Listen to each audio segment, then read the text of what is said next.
Yesterday, June 30th, was the last official Libor set ever. If you want to work in finance, so investment banking, sales and trading, private equity, or asset management, you now must understand something totally new, SOFR, and how it has replaced Libor. So let's back up a second. What was Libor and what was it used for? Libor stands for the London Interbank Offered Rate. Libor was the underlying rate curve off of which trillions and trillions of derivatives contracts, like interest rate swaps, bank loans, consumer loans, and student loans, were priced. For decades, banks on a predetermined panel would make daily submissions attesting to the rate at which they were willing to lend money to each other. Typically, this was a short-term rate. Think 3 months or 6 months. A Libor rate had two components to it, a risk-free rate and a credit component, based on how risky these banks perceived it was to lend to each other. Since Libor was an unsecured rate, the perceived creditworthiness of banks was an important piece of that calculation. However, Libor fell on dark times when it was discovered that banks were manipulating this rate for their own profit.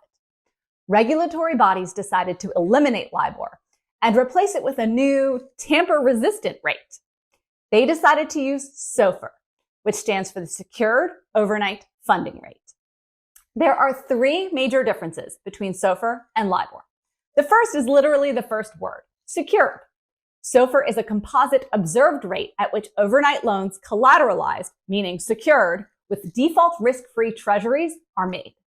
The second difference is the fact that it is data-based and not based on self-reporting from the banks, with the aim of making it more reliable. And the third is the term overnight. Libor had term markets, 3 months, 6 months, 9 months, 12 months, that were used to bootstrap an interest rate curve.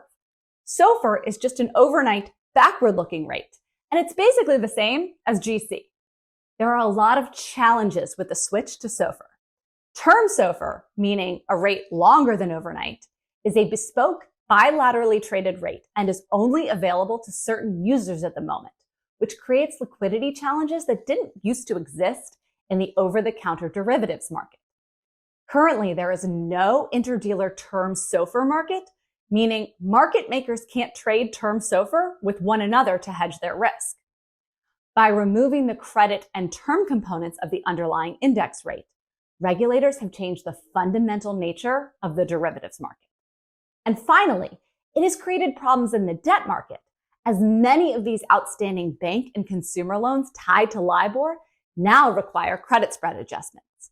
To understand more about how SOFR and other aspects of the rate markets work, please like and subscribe and comment below with your questions.